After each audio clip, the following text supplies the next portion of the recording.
À l'écoute de la petite enfance. Bienvenue à l'écoute de la petite enfance. Je suis contente de vous retrouver pour un nouvel épisode. Ici Camille Desrochers et je serai avec vous pour la prochaine heure, accompagnée de mon invité. Vous pouvez retrouver le balado sur Spotify, Apple Podcasts ainsi que YouTube en format audio. Pour rester à l'affût des nouvelles, vous pouvez également suivre les pages Instagram et Facebook d'À l'écoute de la petite enfance. Aujourd'hui, c'est déjà notre 18e épisode et j'ai la chance de recevoir Alexandre Tetlakoué pour nous parler d'un sujet qui m'était quand même là, peu commun. J'ai rarement entendu ça, mais finalement, en lisant un peu sur le sujet, je me suis rendu compte que c'est assez commun. Donc, j'ai Alexandre qui est orthophoniste à la clinique hors pair pour nous parler du TOM, donc du trouble orofacial myofonctionnel. Bonjour Alexandre, ça va bien? Oui, allô Camille, ça va très bien, toi aussi?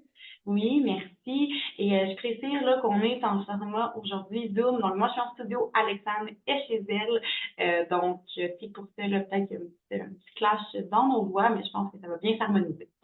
Donc, en fait, Alexandre, je te laisserai te présenter pour débuter le balado.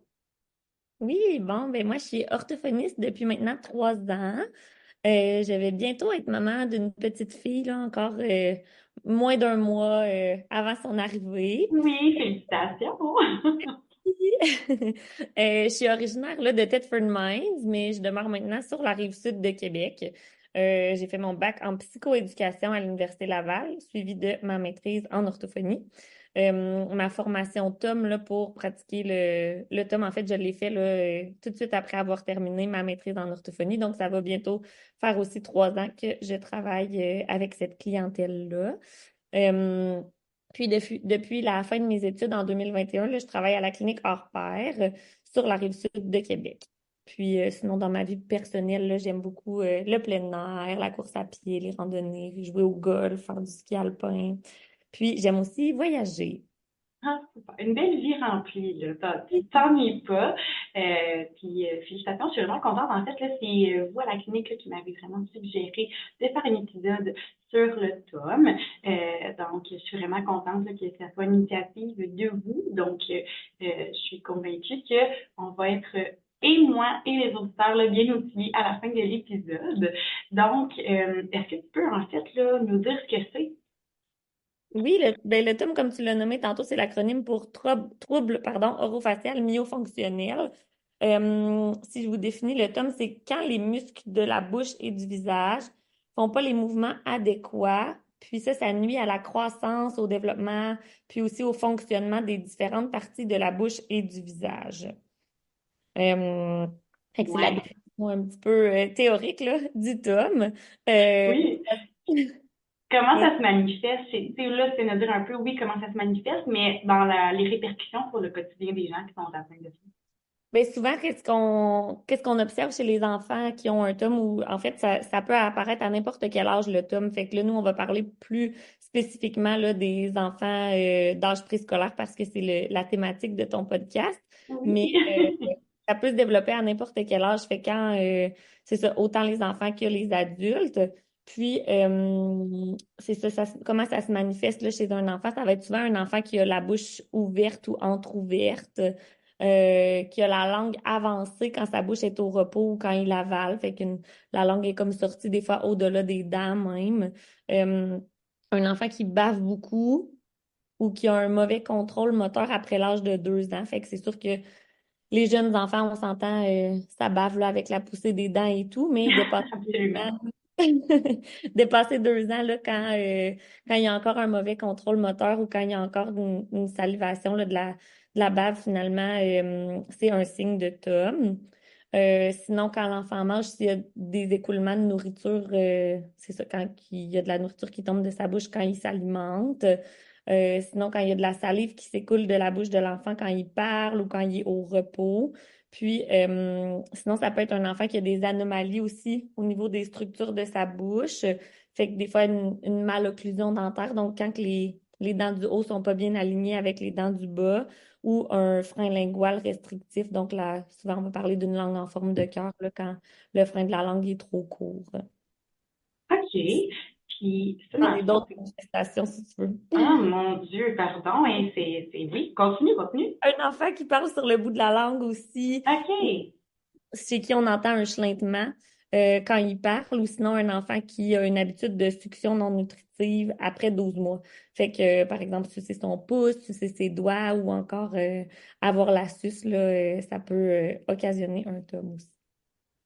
OK. Puis ça, dans le fond, là, comme un enfant qui suce son pouce, ça peut être une cause, mais c'est un symptôme aussi, c'est une manifestation, là.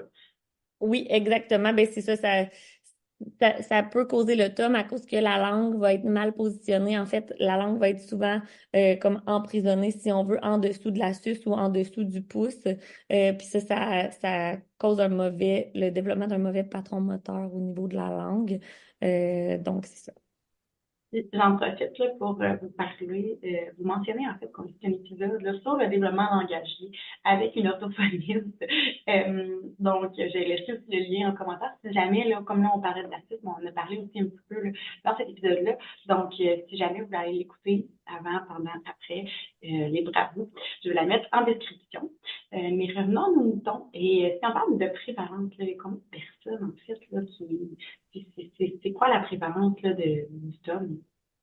On dit qu'il y a environ 38% de la population générale qui a un tome. C'est énorme. Oui, de 33 à 50% des enfants âgés de 5 à 12 ans qui ont une déglutition atypique, donc quand ils ont un mauvais patron quand ils avalent, en fait, là. OK. Puis, on a parlé un petit peu des causes, mais est-ce qu'il y a des causes qu'on n'a pas encore nommées? Oui, les causes du tome vont respirer par la bouche de façon chronique. Fait que tantôt, je disais, un enfant qui a souvent la bouche ouverte ou entrouverte, là, ça peut être un signe de tome. Ben, les enfants qui respirent par la bouche de façon chronique, donc en tout temps ou presque, là, Oui, c'est une cause de tome parce que la langue va être encore une fois basse et avancée. Quand on respire par la bouche, ben, on n'a pas la langue qui est bien positionnée. Notre langue devrait être positionnée en fait au palais juste derrière nos dents finalement. Puis quand on a la bouche ouverte, c'est difficile d'avoir la langue placée à cet endroit-là. Donc, ça peut causer vraiment. le tome. OK. Sinon, avoir des habitudes orales et orofaciales nuisibles. Fait que tantôt, j'ai parlé de succion du pouce, Ouais, l'utilisation de l'astuce, là, dépasser 12 mois, mais il y a aussi des habitudes comme mâchouiller la doudou, mâchouiller les toutous, mâchouiller les vêtements comme les coins de manteau, hein. On observe souvent ça chez les enfants de mâchouiller les cache-cou, les manteaux, se ronger les ongles, se lécher les lèvres souvent. Euh, Puis sinon, d'avoir une mauvaise posture corporelle aussi, ça peut nuire au bon positionnement de la langue dans la bouche. ouais, quand même, mais c'est assez impressionnant. Quand j'ai lu ça, le tome, j'étais là, ah, ça doit être quand même quelque chose de rare, pas du tout. On dirait que j'avais jamais eu conscience là, de l'importance puis justement de la prévalence de ce trouble-là. Puis, je pense en fait qu'on appelle juste ça, on va dire que c'est une problématique au niveau de, mettons, la succion de son pouce, mais jamais j'ai entendu dire, hey, il y a un trouble ou il y a un trouble orofacial mieux fonctionnel. Fait que je pense que c'est juste dans la manière de nommer les choses. En fait, je trouve que c'est déjà la question euh, comment tu fais en fait pour diagnostiquer ça, puis comment ça se déroule le diagnostic? Ben en fait, souvent, les enfants qui ont un tome vont nous être référés par les dentistes et les orthodontistes, donc l'équipe dentaire, là, Ouais, parce que quand la langue est pas bien placée au palais, ça exerce une pression qui est constante sur les dents, puis ça peut déplacer les dents, en fait. Donc, c'est souvent les dentistes ou les orthodontistes qui recommandent une évaluation en orthophonie pour traiter le tome, pour parfois là, éviter certains traitements orthodontiques ou optimiser l'efficacité d'un traitement orthodontique et éviter une potentielle rechute, en fait. Donc, ça, c'est les références. Sinon, ben, il y a les autres manifestations que j'ai nommées plus tôt, là. Parfois, les parents observent que la respiration est surtout buccale, que l'enfant parle sur le bout de la langue, etc. C'est comme ça que les enfants arrivent là, en clinique pour évaluer le tome. Comment on procède pour l'évaluation? En fait, on demande d'abord aux parents de compléter un questionnaire d'anamnèse. Puis dans ce questionnaire-là, il y a beaucoup de questions là, en lien avec le développement de l'enfant, tant au niveau dentaire, médical, développemental, au niveau de l'alimentation aussi. Puis il y a aussi des questions là, en lien avec les habitudes orales nuisibles. OK. Ensuite, vas-y, excuse-moi, t'avais-tu quelque chose à Non, ajouter? non, non, vas-y. Ensuite, on a une rencontre d'évaluation en clinique là, d'une durée d'à peu près 1 et quart, en présence de l'enfant et de son parent. Puis lors de l'évaluation, ce qu'on cherche à faire, c'est de faire le lien entre les causes, donc entre les facteurs étiologiques, les structures, donc structure de la bouche, du visage, et les fonctions, donc les fonctions de la bouche et du visage, dans le but de ensuite établir un plan d'intervention là, pour pouvoir cibler des objectifs pour aider l'enfant. Au début de la rencontre, on a une discussion avec le parent et l'enfant concernant les informations que le parent nous a fournies dans le document d'anamnèse, des fois certaines questions de clarification. Puis ensuite, lors de l'évaluation en soi, là, on va regarder vraiment l'aspect global au repos, donc comment l'enfant, sa posture corporelle en fait, comment il respire. On regarde son visage aussi, s'il y a des anomalies au niveau du visage, s'il y a des choses qu'on remarque. On va regarder aussi dans la bouche de l'enfant. Donc, c'est pas. Des fois, les enfants ils ont peur là, parce qu'ils ont eu des mauvaises expériences, par exemple, chez le dentiste, mais Ouais. c'est intrusif. Là, on y va avec une lampe de poche puis un abaisse-langue dans le fond, puis c'est vraiment là, sur le bord de la bouche, fait que c'est pas trop intrusif pour C'est l'enfant. en surface, là. Oui, exactement. Puis on n'a pas de machines qui vibrent ou qui font du bruit comme chez le dentiste, fait que Il n'y a c'est rien, tu sais, je veux dire, c'est pas un traitement non plus, là, donc, tu sais, il n'y aura pas tu vas observer, là, tu vas pas jouer avec les dents, tu vas blesser l'enfant, en fait, là. non, exactement, c'est Mais le ça. C'est dentiste non plus, il veut pas blesser l'enfant, là, c'est pas ça, mais c'est juste que ça peut donner l'impression qu'il y a gros outils, le bruit, ça peut donner cette impression-là, mais là, c'est un toucher vivant. c'est ça, ça fait plus peur, mais nous, on est là avec nos petits bâtons de bois, là, c'est pas trop intrusif. Puis on regarde vraiment les dents, on regarde le palais, on regarde comment les dents ferment ensemble, donc l'occlusion, les mouvements là aussi de la langue, des lèvres, de la mâchoire, etc. Ensuite, on va faire parler l'enfant, donc on lui fait répéter des mots, puis on a une petite conversation avec l'enfant, là, pas très longue. Puis finalement, on lui fait manger une collation pour voir comment il mastique, comment il avale. Donc, un petit biscuit avec un verre d'eau, souvent, C'est le fun, ce rendez-vous-là, dans le fond, là. oui, c'est ça. On finit avec ça, fait que les enfants sont bien charmés après, puis ils ont envie de revenir nous voir. Ah, ben c'est chouette. Mais c'est vraiment une évaluation qui est très complète, là, quand même. Ça dure juste 1h15, je pense, là, que tu viens de me Oui, dire, mais ça reste que c'est 1h15 chargé. ouais, quand même, mais ça se fait quand même bien. Puis c'est ça, il y a quand même un bon bout qui est une discussion avec le parent, puis aussi avec l'enfant là, pour aller voir tu sais, s'il comprend bien aussi qu'est-ce qui se passe dans sa bouche, s'il a envie de travailler à mieux placer sa langue dans sa bouche. Explication, on explique un petit peu aussi les conséquences d'un mauvais positionnement de sa langue dans sa bouche pour voir s'il est motivé à entamer un traitement aussi.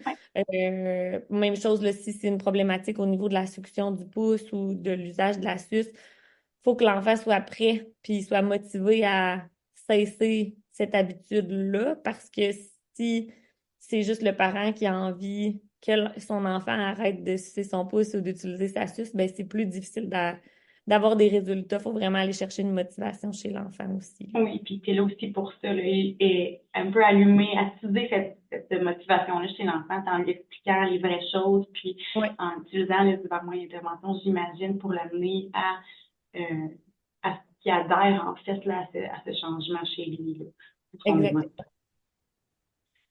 Puis, de ce que je comprends, dans le fond, le tome, ça peut être passager. Est-ce que tu peux t'en sortir ou tu ne peux pas t'en sortir? Oui, ben ça se traite en fait là. Fait avec un suivi en orthophonie, on réussit à aller travailler en fait sur les causes, puis renforcer parfois certaines structures de la bouche et du visage, rééduquer le positionnement de la langue, puis on réussit à traiter finalement l'automne. Puis, dans le fond, tu dois collaborer aussi avec les différents milieux de garde ou les différents là, intervenants externes, justement, pour le plan d'intervention que tu élabores, pour que ça soit bien mis en place. Je pour, dans le fond, que l'enfant ait vraiment une continuité des services, puis de ce que tu fais avec lui en clinique. Puis généralement, un enfant, mettons, au préscolaire, tu vas le voir au combien de temps? Au préscolaire, avec les tomes, en fait, là, on aime ça voir l'enfant idéalement à toutes les semaines ou Quand maximum même. aux 2 semaines parce que souvent, il y a des défis à accomplir à la maison, des exercices à faire à la Ouais, maison. On envoie comme un petit plan d'entraînement là, avec les exercices à compléter. Puis, pour pas que l'enfant ait à faire le même exercice pendant trop longtemps, puis que la motivation absolument. Je comprends. se maintiennent. Là, idéalement, on se voit toutes les semaines. C'est sûr qu'avec un enfant d'âge préscolaire, on se rend peut-être des fois moins loin qu'avec un enfant plus vieux qui est plus mature, si on veut, plus conscient de ses défis. Fait que des fois, on fait un petit bout de chemin avec l'enfant d'âge préscolaire, puis quand la motivation a diminué ou quand on voit moins de progrès, on prend une petite pause. Ensuite, on se revoit plus tard, là, quand il y a plus de maturité finalement, puis que l'enfant a plus la volonté de faire les exercices à la maison. Fait que la durée va vraiment varier, mais pour la fréquence là, des rencontres, idéalement 1 fois par semaine ou 2 semaines. Oui, ben, c'est important. C'est là qu'on se rend compte que ça a des impacts, en fait, sur le développement lorsque l'enfant ne fait pas là, ces exercices. Est-ce que tu peux me parler justement un peu des impacts là, que le tome a chez l'enfant? Oui, ben, je pense que je l'ai nommé plus tôt, mais ça peut, le mauvais positionnement de la langue dans la bouche peut déplacer les dents puis entraîner des besoins en orthodontie. Donc, par exemple, là, puisque la langue est pas positionnée au palais, ça peut faire en sorte que le palais est plus étroit et donc nécessiter un expanseur palatin éventuellement ou autre traitement orthodontique. Sinon, ça peut influencer même l'apparence ou la physionomie. Par exemple, l'enfant peut avoir un visage plus allongé, un menton plus avancé ou plus reculé. Si la langue là, exerce constamment une pression, c'est ça sur les dents, encore une fois, mais ça peut déplacer le menton, même la mâchoire finalement. Puis ça peut occasionner aussi des cernes plus foncées en dessous des yeux là, si l'enfant respire beaucoup par la bouche, entre autres, là. Quand même, hein, c'est quand Ouais. même. Ça, c'est un trouble qui est un peu, comment dire, invisible, mais finalement, il y a quand même des traits typiques qui peuvent être liés à ce trouble. Oui, tout à fait. Puis même si on peut aller jusqu'à des impacts comme nuire à l'estime de soi, si l'enfant parle sur le bout de la langue ou s'il y a de la misère à bien s'alimenter, qu'il mange la bouche ouverte, qu'il y a des écoulements de nourriture quand il s'alimente, ça peut Ça peut nuire être à... gênant, là, Ouais. Manger pour une crème l'enfant. glacée là, avec, avec un tome, des fois, ça peut... C'est cocasse. Ouais. Ça peut même Euh, affecter la qualité du sommeil aussi, causer des problèmes de digestion, là, donc un enfant qui respire beaucoup par la bouche, ça peut causer des ballonnements, donc affecter même la digestion chez les enfants. OK. Puis, ce que je voulais, où est-ce que j'en allais avec ça aussi, c'est que, est-ce qu'un enfant qui parle sur le bout de la langue a automatiquement un tome? Euh, oui, j'aurais tendance à dire que oui. À cause que la raison pour laquelle les enfants parlent sur le bout de la langue, en fait, c'est une adaptation à un mauvais positionnement de la langue. Donc, la langue est pas bien positionnée dans la bouche. Les dents sont souvent trop éloignées. Donc, la langue s'adapte à l'espace qu'elle a pour bouger dans la bouche. Puis, quand l'enfant parle, c'est comme ça que ça se manifeste. En fait, il y a comme trop d'espace. Donc, la langue prend tout l'espace qu'elle a, puis elle va avoir tendance à avancer là, entre les dents, puis ça fait en sorte que l'enfant parle sur le bout de la langue. OK. Donc, juste, là, OK, on va démêler. Non, mais c'est super clair en pensant que c'est pas pour ça. Mais c'est juste pour les gens à la maison. Donc, si on parle du bout de la langue, ça provient, en fait, la cause, c'est un tas. Oui. Mais est-ce que si l'enfant parle juste du bout de la langue, mais qui mange bien, qui, tu sais, même s'il n'y a pas les autres nécessairement symptômes euh, connexes, on va dire, là, associés, euh, ça peut, donc, tu peux avoir certaines manifestations sans avoir le package deal, mettons. Oui, bien souvent, on va quand même observer lors de l'évaluation qu'il y a certains éléments à travailler au niveau de la mastication, mais ça sera Peut-être qu'on s'en peut-être, rendait juste pas compte. ouais, c'est ça sera peut-être pas aussi flagrant que des écoulements de nourriture ou c'est sûr que dans ce cas-ci, le symptôme le plus apparent serait le fait de parler sur le bout de la langue. On appelle ça un stigmatisme.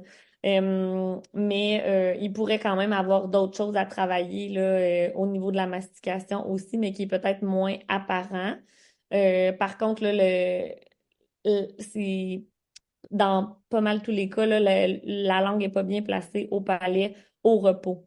Donc, il y a quand même ça à rééduquer tout le temps, là, Ouais, le positionnement de la langue au palais, le positionnement de la bouche, en fait, en général, au repos, pour avoir des impacts sur l'articulation, en fait. Si on ne travaille pas la posture globale de la bouche au repos, ça va être difficile d'avoir un impact sur l'articulation, donc sur le fait de parler sur le bout de la langue.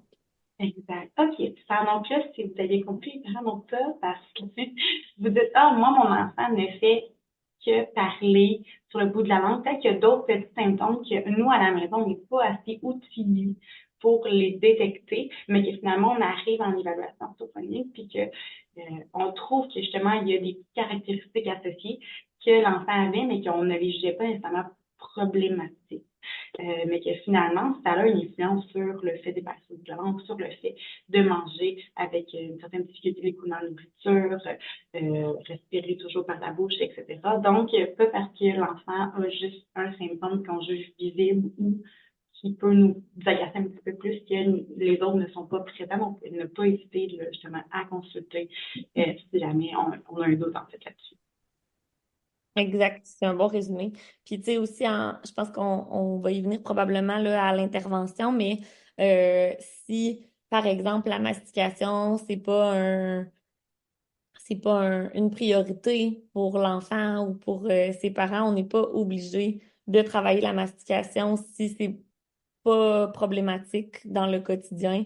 Euh, c'est pas nécessaire de tout travailler l'ensemble là, du portrait si jamais c'est pas un objectif pour les parents. Puis même que je dirais qu'à l'âge préscolaire, pour ce qui est de la mastication et de la déglutition, là, on travaille pas vraiment ça de manière spécifique. On donne souvent seulement les conseils de base, là, donc mastiquer avec les grosses dents en arrière, garder les lèvres fermées quand on mange, etc. Mais on n'ira pas en profondeur comme on le ferait avec un enfant plus âgé, juste à cause de la maturité, en fait, là. Oui, en effet, que c'est la collaboration et la compréhension qui est très différente d'un enfant de 5 ans versus un enfant de 11 ans. Exact. Puis, ça peut être aussi, là, je m'égare encore, mais dans le fond, un adulte qui, pour une raison X ou Y, par exemple, il a eu une carie ou une douleur, c'est qu'il a commencé à changer un peu son pattern, justement, son patron moteur de bouche pourrait se retrouver finalement avec un tome et ses manifestations là, à l'âge adulte. Euh, Oui je- ou non? une carie, je suis pas Non, mais certaine. c'était comme un exemple de, tu sais, mettons, tu as une Ouais. grosse douleur. Tu sais, mettons, moi, j'ai eu des opérations justement orthodontiques, puis j'avais, bref, ça fait très, très mal d'un côté de bouche, donc je mangeais toujours du côté droit. Donc, j'ai comme dit, ben là, j'ai fait la rééducation moi-même, là, de manger, d'équilibrer, de me pratiquer à croquer à gauche, croquer à droite, mais je ne mangeais que de la droite. Et c'était rendu que, tu sais, ma bouche du côté droit était comme hum, plus accentuée, là, justement, vers le haut à la droite. Mais oui, tout à fait, c'est que ça se développe, ça peut se développer à n'importe quel âge, le TUM. Fait que oui, une chirurgie comme ça ou un problème là, au niveau squelettique, au niveau des dents, ça peut effectivement causer un TUM. De même que tu sais, des rhinites allergiques, là, donc quelqu'un qui se met à faire des allergies, qui a le nez constamment bouché puis qui se met à respirer par sa bouche, par exemple, peut développer un TUM là, à l'âge adulte. Ah, c'est vrai, tu sais, j'aurais pas pensé à ça, mettons, mais c'est vrai, c'est très vaste, en fait, comme trouble. Oui. Ça regroupe vraiment beaucoup de situations. Et j'imagine que les interventions sont adaptées à chacun des patients parce que j'imagine que vous avez des patients qui, en fait, chaque patient a des manifestations différentes. Est-ce que tu peux nous nommer quand même des moyens d'intervention, des exemples d'intervention et des adaptations que tu peux le proposer à tes patients? Oui. En fait, ben, lors de l'évaluation, c'est sûr qu'on identifie les éléments qui causent le tome. Donc, c'est là que ça va différer un petit peu d'une personne à l'autre. Donc, nos objectifs vont être différents en fonction là, des causes du tome. Mais par exemple, là, des objectifs qu'on peut cibler chez un enfant, on Ouais. peut essayer d'augmenter la force des lèvres ou de la langue si on a observé lors de l'évaluation qu'il y avait c'est ça, un manque de force au niveau des lèvres ou de la langue. Souvent, on va travailler la respiration nasale. Donc, si l'enfant a tendance à respirer plus par sa bouche, c'est quelque chose qu'on va vouloir travailler, donc d'apprendre à respirer par le nez. Euh, en premier lieu, par contre, il faut s'assurer que la respiration nasale est possible et non obstruée. Donc, des fois, il y a une obstruction C'est à un la bon respiration. point.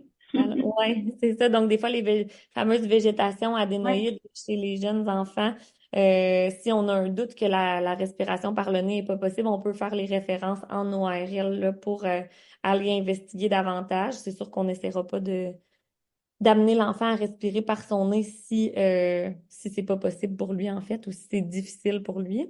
Donc, vous êtes en mesure de faire les références en ORL pour ça. Oui, exact. OK, parfait. Si on a un doute là, quant à la respiration nasale, on fait les références en ORL. Tout à fait.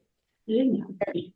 Sinon, là, si la respiration est nasale, pardon, si la respiration nasale est possible, en fait, on va faire un enseignement à l'enfant sur la respiration nasale versus buccale, c'est quoi les bénéfices de la respiration nasale, pourquoi c'est important de respirer par notre nez. Puis, on va proposer des moyens, des exercices pour modifier la respiration.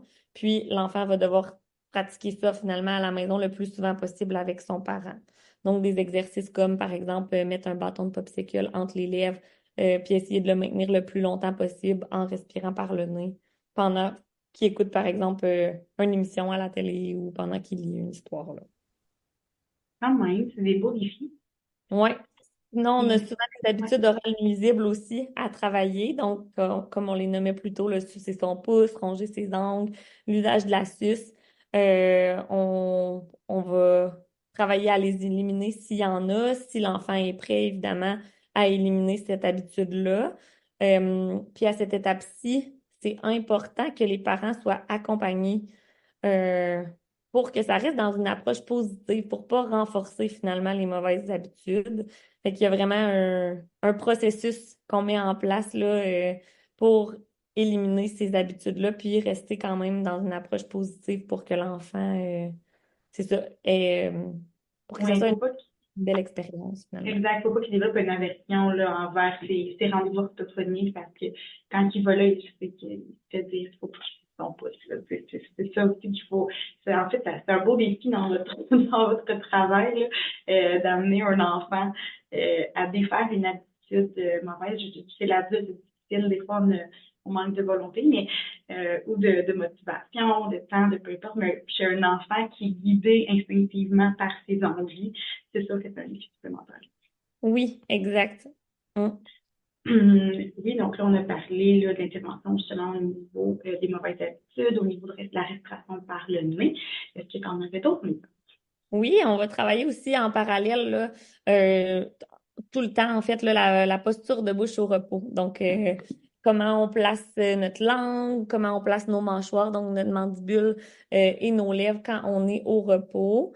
Encore une fois, il y a des exercices dans ce cas-ci qui vont être proposés à l'enfant, qu'on pratique en intervention en clinique. En fait, là, on pratique ces exercices-là, on fait des jeux en même temps, puis qui devront être repris à la maison le plus souvent possible. Encore une fois, quand on travaille avec des enfants d'âge préscolaire, c'est sûr qu'on essaie d'amener ça par le jeu finalement, que ça soit plaisant pour l'enfant de le travailler à la maison pour maintenir sa motivation. Fait que ça, c'est un autre élément qu'on travaille là, pas mal en tout temps, la posture de Oui, bouche. j'en doute pas. C'est quand même, puis on se rend compte pour elle même moi en tant qu'adulte, mettons, je me rends compte que il y a des patrons mentaux que je me suis moi-même développée. Qu'au cours de, tu sais, je veux dire, c'est sûr que c'est invisible à l'œil de mes parents, là, puis à l'œil de tous, mais je pense que l'évaluation en orthophonie peut être très bénéfique entre 0 et 5 ans. Juste voir, tu sais, il est à la bonne place, là, où est-ce qu'il devrait être. On est en retard juste au niveau, tu sais, parce que oui, il y a le tome, mais il y a tellement d'autres du domaine langagier que vous pouvez dépister, puis aider, puis accompagner les enfants en orthophonie. Moi, je trouve que c'est pas, tu sais, un rendez-vous, là, comme avec l'âme, je sais pas ce mot-là, oui, c'est juste amnésie dans la tête. quoi je parle? Voyons, de quoi je parle? Le formulaire avec le parent. Ah, l'anamnèse. L'anamnèse. J'avais juste amnésie, là, mon cerveau, là, il me disait juste amnésie, c'est pas ça. Mais c'est juste ça avec le parent, voir, tu sais, aller juste creuser un petit peu à savoir, est-ce que mon enfant, au niveau langagier, il est bien situé dans son continuum de développement, par exemple? Puis, on se rappelle qu'il y a 4 domaines de développement au niveau là, de la petite enfance. C'est qu'il y a le cognitif, le physique-moteur, le social-affectif et le langagier. Donc, pour tout, tout ce domaine langagier, ben, l'orthophoniste est l'expert de ce domaine-là. Là. Donc, ça vaut la peine d'aller jeter un petit coup d'œil à savoir là, si tout va bien chez notre petit. Puis même, tu sais, moi, je travaille aussi avec les enfants d'âge préscolaire en langage, pas juste avec les TOM, finalement. Oui, Euh, Puis, c'est pas rare là, que quand je fais une évaluation des habiletés langagières chez un enfant, je remarque des fois des signes d'un tome. Fait que ça me permet là, de sensibiliser les parents au tome, de leur expliquer un petit peu c'est quoi les causes, c'est quoi les conséquences. Puis même là, en cours de suivi langagier, parfois de les outiller, de leur donner des conseils par rapport au tome là, pour que l'enfant se développe le mieux possible à ce niveau-là aussi même si c'était pas le motif de consultation initiale, finalement, là. exact. Tu sais, je suis certaine que tu peux émettre des recommandations à tous les patients qui viennent te voir. Je pense pas que personne va te voir puis ressorte avec aucun conseil, là, dans le sens que entre 0 et 5 ans, c'est impossible là, que l'enfant soit parfait niveau langagier, positionnement. Ben, je pense que c'est impossible. J'ai eu des patients qui sont venus te voir finalement sont sortis avec aucun conseil. Non, moi, ça m'est jamais arrivé, mais c'est les parents qui viennent nous voir généralement en orthophonie, c'est parce Ils qu'ils ont ont vraiment des questions. une recommandation, en fait, de quelqu'un dans leur entourage ou qui ont observé des défis au niveau langagier ou à d'autres niveaux. Fait que c'est sûr que Clairement. quand ils arrivent dans mon bureau, généralement, c'est pas parce qu'ils ont l'impression que tout va Tout va bien. bien. Non, mais c'est clair, là. Puis, fait que dans le fond, je pense qu'on a quand même fait un beau survol du tome. Est-ce que tu aurais autre chose là, à ajouter sur le tome? Ben c'est sûr, on parlait d'intervention, là, je pense que je l'ai nommé tout à l'heure, là, que c'est important de voir c'est quoi la motivation de l'enfant à travailler. Oui, Euh, absolument. fait que, tu sais, c'est vraiment une discussion, même si l'enfant est jeune quand même, en bas de 5 ans, on réussit quand même à vulgariser les informations, puis lui expliquer, puis aller chercher ses motivations. Puis on propose aussi en orthophonie des aides-mémoires, des analogies pour l'aider à mieux comprendre les exercices qu'il aura à faire finalement. Et oui, il y a plein de moyens. Vous avez plein d'outils, plein de moyens qui vont faire que l'enfant va se, tu sais, puis la famille aussi, là, les parents vont se sentir soutenus dans le processus là, de, de suivi. Puis c'est pas, tu sais, je veux dire, pas parce que votre enfant, tu l'as dit tantôt, là, mais pas parce que votre enfant a ce jour une problématique, un tome, que ça va impacter tout le reste de son cheminement. S'il est bien suivi, s'il est bien encadré, ben, c'est très possible là, de se sortir là, de cette problématique-là. Oui, tout à fait. Puis tu l'as nommé plus tôt, mais le plus tôt on est sensibilisé à ça, le plus tôt on intervient, le moins d'impact ça peut avoir dans le futur aussi, là. Donc, si on observe des signes de TOM chez l'enfant, c'est c'est souvent c'est souvent en place depuis moins longtemps, si on veut. Donc, si on parle d'un enfant, par exemple, qui respire par la bouche, ben, si on intervient plus tôt, ça fait moins longtemps qu'il respire par sa bouche. Donc, c'est des fois plus facile à modifier. Puis, ça peut avoir moins d'impact aussi sur le développement du reste de la structure de la bouche, du visage, de son articulation, etc. Si on intervient plus tôt. Absolument. Est-ce que tu pourrais un peu nous parler de tes services là, en orthophonie? Oui, les services en orthophonie. À la clinique Orpère, on offre des services pour les TOM, évidemment, à l'enfant, les enfants et les adultes, mais on offre aussi là, des services en langage, donc évaluation et intervention en langage pour les clientèles d'âge préscolaire et scolaire. Donc, au niveau du scolaire, là, on offre les services de 5 à 18 ans, euh, autant en langage oral qu'en langage écrit. Puis, Mhm. on offre aussi des services en bégaiement, donc pour les enfants qui bégayent. Fait que quand je parle Donc, de service, là, évaluation, intervention, mais ouais. aussi des consultations parentales. Des fois, là, si les parents ont des questions, ils savent pas trop si l'enfant, comme le développement de l'enfant, s'il est dans la norme ou non, si ça nécessite une évaluation ou si ils peuvent juste prendre quelques conseils là, avant d'aller de l'avant avec une évaluation. On fait des consultations parentales pour répondre à leurs questions, puis ensuite les orienter sur qu'est-ce qui serait préférable pour leur enfant. Euh, donc voilà, on a l'évaluation, l'intervention, mais aussi les consultations parentales. Puis prochainement, on va aussi offrir, c'est un petit peu moins le sujet de ton podcast, là, mais Aucun des problème. à la clientèle qui ont des troubles de voix, puis les adultes post-AVC, là, donc l'aphasie, les démences, etc. Donc, c'est pas un service qu'on offre encore, mais ça s'en vient. Un beau service de Ouais. réhabilitation un peu. Oui, exactement. Post-traumatisme. Ah, c'est génial. Puis quand on parle aussi d'évaluation, j'imagine qu'au niveau oral écrit, vous faites là, diagnostic, dyslexie, orthographie, tout ce travail-là. Oui, fait que les enfants d'âge scolaire qu'on suspecte là, justement des troubles d'apprentissage, comme je viens de nommer, on peut le passer par votre clinique et vous faites les Exactement. On appelle ça maintenant le trouble spécifique d'apprentissage en lecture et en écriture. évaluations. Mais effectivement, le terme le plus connu, c'est dyslexie, dysorthographie. Mais oui, il y a des orthophonistes à la clinique qui font l'évaluation pour conclure Mais c'est à... plus charmant. Le nouveau terme est plus charmant. Oui, c'est vrai. Puis dans le fond aussi, à la clinique hors pair, vous faites de l'orthophonie, mais vous faites aussi, vous avez d'autres services complémentaires. Oui, tout à fait. On offre des services d'orthophonie, mais aussi de stimulation du langage, d'orthopédagogie et aussi de l'éducation spécialisée qu'on offre à la clinique. C'est vraiment une belle clinique multidisciplinaire. Puis Oui. votre clientèle là, cible, c'est dans le fond est-ce que vous faites 0,99? Mais là, dans le fond, dans tout ce que tu m'avais parlé avant, c'était vraiment plus préscolaire primaire. Secondaire peut-être, mais est-ce que vous faites aussi, comme là, vous allez intégrer là, prochainement là, des postes à AVC, voyons, ACV, AVC, AVC. AVC, qu'est-ce que j'ai dit? Poste, excuse-moi. Donc, vous allez également inclure à votre clientèle là, les postes AVC. Donc, j'imagine que vous couvrez là, vraiment une clientèle de 0,86. Oui, tout à fait. Fait que ça dépend des, euh, des Des besoins? demandes, finalement, OK. là.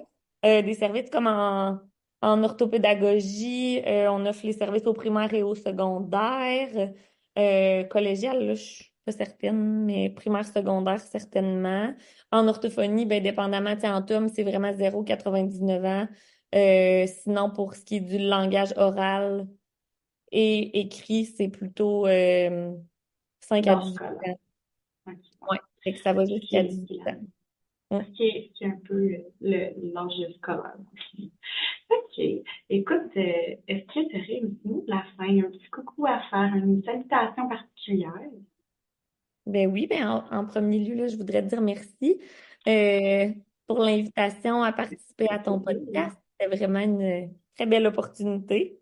Mais oui, De- mais merci à toi d'avoir passé, là, de t'être prêté au jeu, d'avoir partagé en fait ton beau savoir sur le thème. Puis je pense qu'on va vraiment avoir aussi beaucoup de personnes aujourd'hui à savoir ce que c'est. Puis en peut-être aussi porter une attention là, plus particulière justement là, à nos petits cocos là, en lien avec le thème.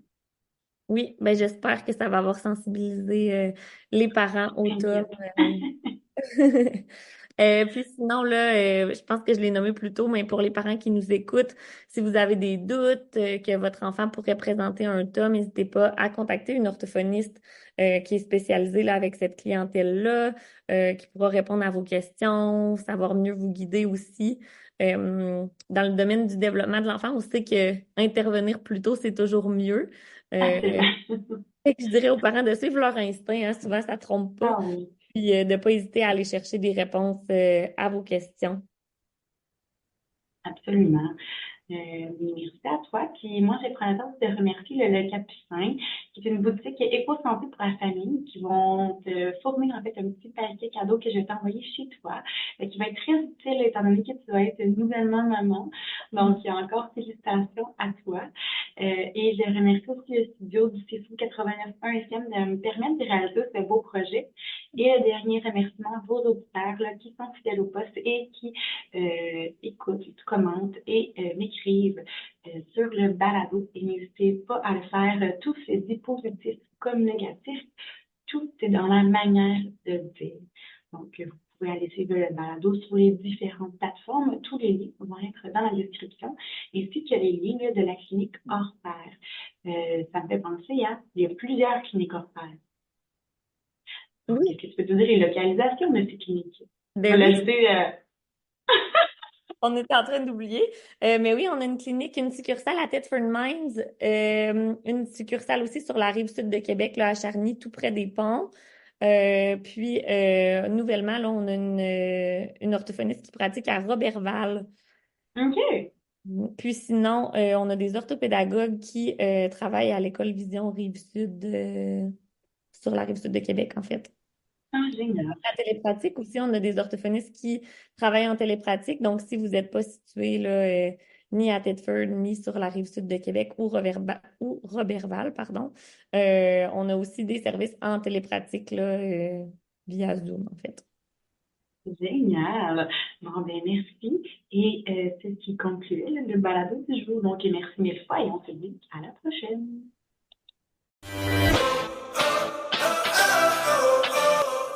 À l'écoute de la petite enfance.